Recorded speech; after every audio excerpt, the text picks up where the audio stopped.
Tourist का कोई फायदा नहीं है, कोई आ नहीं रहा है, कोई मतलब ही नहीं है। बाहर कैसे निकलेगा? बीमारी है तो कैसे निकलेगा? कोई नहीं निकलता बाहर, और कोई है नहीं, सड़क में कोई है नहीं। हिमाचल प्रदेश में इन दिनों कोरोना कर्फ्यू लगा हुआ है। ऐसे में पूरी तरह से पर्यटन पर निर्भर राजधानी शिमला का कारोबार एक बार फिर थम गया है।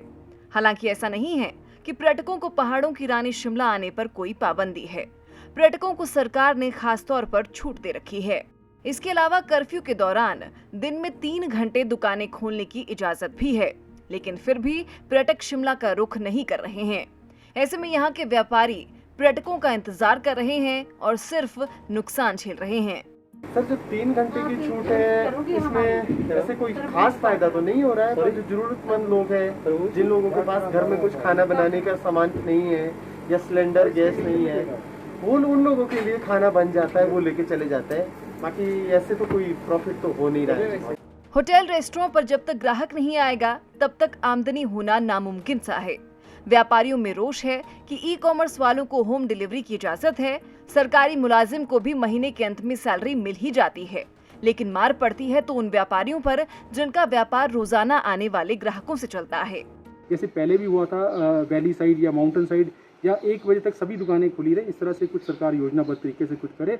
अन्यथा व्यापारियों का जो आर्थिक स्थिति बहुत खराब है, अपने स्टाफ को सैलरी देने के लिए कोई हमारे पास नहीं है। यहाँ तक कि किसी तरह की सरकार से भी हमें कोई मदद नहीं मिली। तो एटलीस्ट जब तक हमारा तो जब शटर खुलेगा तभी हमारी कमाई स्टार्ट होगी। अगर किसी गवर्नमेंट एम्प्लॉय को लॉकडाउन में घर भी बैठना पड़ता है तो उसकी सैलरी उसके अकाउंट में आती है, जबकि व्यापारी जब तक अपनी दुकान नहीं खोलेगा उसको कुछ नहीं है। हालात इतने खराब हैं कि शिमला का मशहूर इंडियन कॉफी हाउस भी बंद होने की कगार पर पहुंच गया है। सरकार की ओर से बिलों पर छूट का आश्वासन दिया गया था, लेकिन बिल माफ करना तो दूर की बात है, उल्टा पेनल्टी डालकर बिल भेजे जा रहे हैं।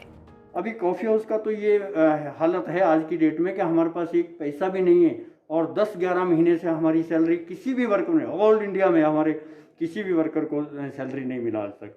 कॉफ़ी हाउस तो मिटने की कगार पे है आज की डेट में। लाइबिलिटी अभी ड्यू है। पिछले साल के पानी के बिल हमारे 3 लाख के गवर्नमेंट ने बोला था कि हम कम करेंगे जी, हम उसमें कुछ कंसेक्शन दे देंगे, लेकिन कोई कंसेक्शन नहीं। उनमें तो और पेनल्टी लग के बिल आ रहे हैं। महामारी ने पूरे देश को फिर से लॉकडाउन की कगार पर लाकर खड़ा कर दिया है, लेकिन एक बार फिर इन पाबंदियों की वजह से नुकसान हो रहा है तो सिर्फ आम इंसान का, जो दिन भर मेहनत करके 2 वक्त की रोटी खाता है और अपने व्यापार को चलाए रखता है। शिमला में पर्यटन कारोबार की कमर एक बार फिर टूट गई है। सरकार कर्फ्यू तो लगा देती है, साथ ही पर्यटकों को आने की इजाजत भी दे देती है। इसके अलावा 3 घंटे की छूट भी दी जाती है, लेकिन क्या फायदा। खैर, ऐसे में ये कहना गलत नहीं होगा कि सरकार के ये फैसले सिर्फ खाना पूर्ति करने के लिए लागू किए जाते हैं।